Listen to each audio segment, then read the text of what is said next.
Hello everyone. I didn't schedule this live today, but I wanted to jump on and just have a chat.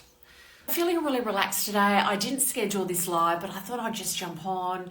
If anyone has seen that we've got a new puppy in the house, he's at his first haircut. So I'm very excited because his hair got so long and we had to wait weeks to get a haircut. It's harder to get a haircut around where I live for a dog than for me. I can get in much easier than him. So welcome everyone that's jumping on. I wanted to talk a little bit about a few things that I'm hearing that I'm really loving. I'm saying I'm hearing it because I am reading a book, but I'm doing an audiobook. And it's a book that I have mentioned before, and I've been talking quite a bit about it with my clients, and it's called Atomic Habits. And it's by, I think, James Clear. So hey, I'd love anyone to put a Y for yes in the comments if you've read this book or even heard of it, because it is a very well-known book and I'm listening to it again. So I used to read quite a bit in print prior to child, and now I do a lot more audio when I'm walking and doing things. Beautiful. Yeah, people have heard of it. Well, at least Janet has. Lovely. Thank you. So it's a really great book. It's called Atomic Habits. There's just so many great ideas and concepts in there that I think are so relevant to the bariatric journey, because it's talking about the science of creating new habits, and maybe how we create habits is bit different to what's actually really going to work, what's really the most impactful. So I wanted to share a couple of things. And yep, thank you everyone for saying hello. I'm in a relaxed mood. Any questions that you have for me, and they don't have to be anything related to Atomic Habits, any questions are bariatric nutrition related, anything like that, please just pop them in, or any comments, anything like that. So one of the key concepts that he talks about, which I really love, is that greatness and achieving kind of the goals, big goals that we can set, doesn't come from like big leaps in progress, big leaps in moving forward. It comes by making little small changes over time that culminate into reaching that goal. And he paints the picture with examples, and that I really think that's lovely because that really helps. And he talks about the British cycle racing team, and they were not very good, and a new coach came in and really looked at all the different little aspects to what they were doing and made little 1% changes here and there, and it culminated in them being very successful on the world stage of cycling. And we can bring that into the bariatric journey about really focusing on huge differences or making huge shifts in a 1 week or in a short period of time. And that's what I do a lot with my clients, is really slow them down and say, we're really just going to make these I call it bite-sized, break down your goals into bite-sized chunks and really do things one step at a time. Because one, we can only make so much change at a time, but it really is, it's more likely to be embedded, that change. So I think that's really wonderful concept to think about. And often it's that tackling your bariatric journey a lot like when you tackled I call it your dieting career, making really big changes. So it's about small steps forward. And another concept is that it sometimes can take quite a few little changes before there is that threshold of where you really notice a difference. And that is that trust. And this comes when we are making changes and we don't see any results for a little while. Or you go through a period of the scales aren't moving. And I talk to my clients about let's stay on track. We keep practicing the habits. We keep practicing, I call them those weight loss surgery foundation eating habits, the foundations.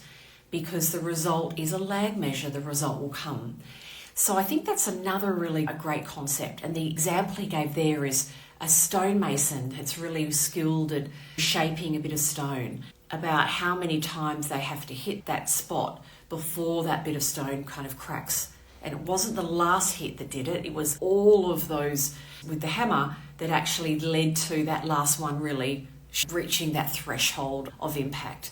So that's another thing that really has jumped out to me. I'm just starting to listen to it or read the book again, and I wanted to share a little bit because we can really take this in and say, could this way of approaching my bariatric journey be a more powerful way to approach it?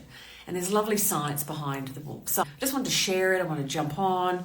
So excited. My dog is getting a haircut. If you missed in the beginning, little Pooch, who I've been waiting weeks to get a haircut, and he go walking with him and he picks up all this stuff in his hair and brings it home. So he's having his first haircut. Yay. Someone's put favourite high protein go-tos for between meals. Beautiful. So yes, having snacks and you need to eat regularly post-bariatric surgery. You can't eat enough to sustain you for hours. So some ideas on the go. Some people do like a protein bar, ready to go shake. Cheese and crackers go really well. I love the little baby bells, the little round baby bells. They're kind of pre-packed. I call them pre-packed, and they travel well because each of those is about 5 grams of protein. You just pull off that little kind of wax out in little cover, and they can be really great as well. So if you're looking at ready to go, there are some of those snacks. I call them little rolls where you get like little cucumber or carrot sticks and you wrap maybe cheese and ham around them, and they can be really nice. There's a lot of really good things for in between, and I love whole grain crackers. They are not high protein, but there's some good fibre and there's some crunch. And they are often the first whole grain that I introduce to my clients after bariatric surgery because they're often really well tolerated in the tummy. There's some crunch. And when we have a whole grain cracker, it is a lot easier to get protein from the plate to the mouth. But the protein you put on top is still the star of the meal, still the star of the snack, okay? So it might be chicken or tuna or salmon or leftover turkey, and we can do a whole lot of things on crackers. So I love a whole grain cracker. You can keep some at work. You can do different varieties at home. So I hope that helps. I could talk for a long time. I've just stopped Mondura and I'm really struggling with sugar cravings. Yeah. So let me talk about cravings. Cravings, I really tackle from 2 sides. I always tackle the physical component to ensure that you are entering that time of the day, the hot spot, all the times of the day where you're more likely to have cravings, where it's physically fed, adequate protein in the cells. And then the other side of it is, what's the emotional component?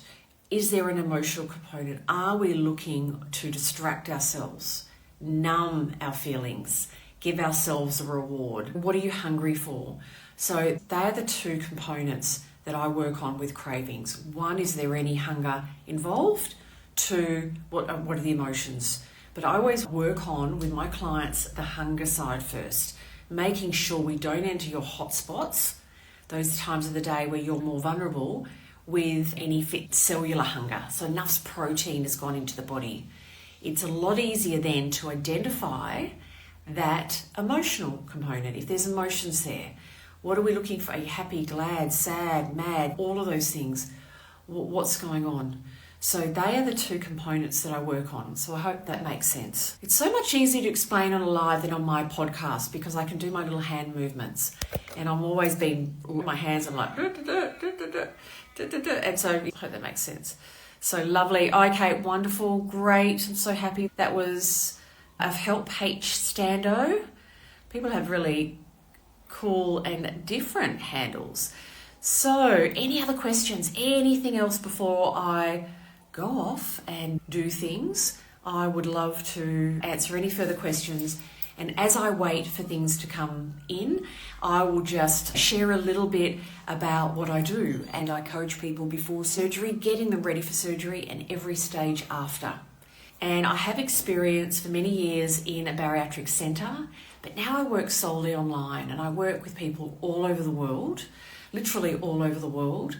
And I love that my program I've set up you can be in any time zone, any part of the world, and still get great support and education. And I want you to know that it is very normal to need support after bariatric surgery. There is so much asked of you. There's so much behaviour change, new habits to be built, and emotions that you need support to work through. And there are so many different stages, particularly in the first year, that people go through and that need support. So I love what I do. I have a program that is a 4-month program, and I have different levels of coaching suited to different levels of one-on-one support, different financial investments that meet different budgets. And if you are struggling or you're looking for support and want to make sure you get the best result from bariatric surgery, please just comment and say support or hi, and we'll chat. And there's no pressure or obligation to know more about my coaching and support. So lovely, Pauline's asked, is peanut butter and nuts a fat or a protein?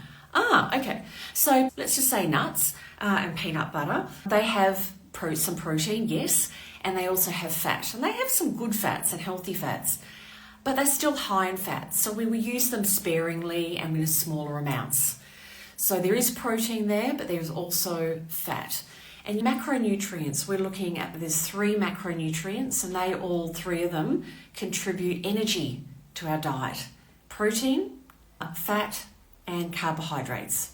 So we are looking for your diet to be very more focused on lean protein, and we want lower fat, but good healthy fats, and lower carbohydrates, but good carbohydrates. What I mean by that is carbohydrates that have got some good fibre in them. So can you have some and a good peanut butter and some nuts? Yes, but in smaller amounts. And they are both protein and fat. So I hope, Pauline, that answers your question. Thank you all for jumping on. Thank you for your time, for your comments, for your waves. I really appreciate it. And I look forward to being back with you next week. Bye for now.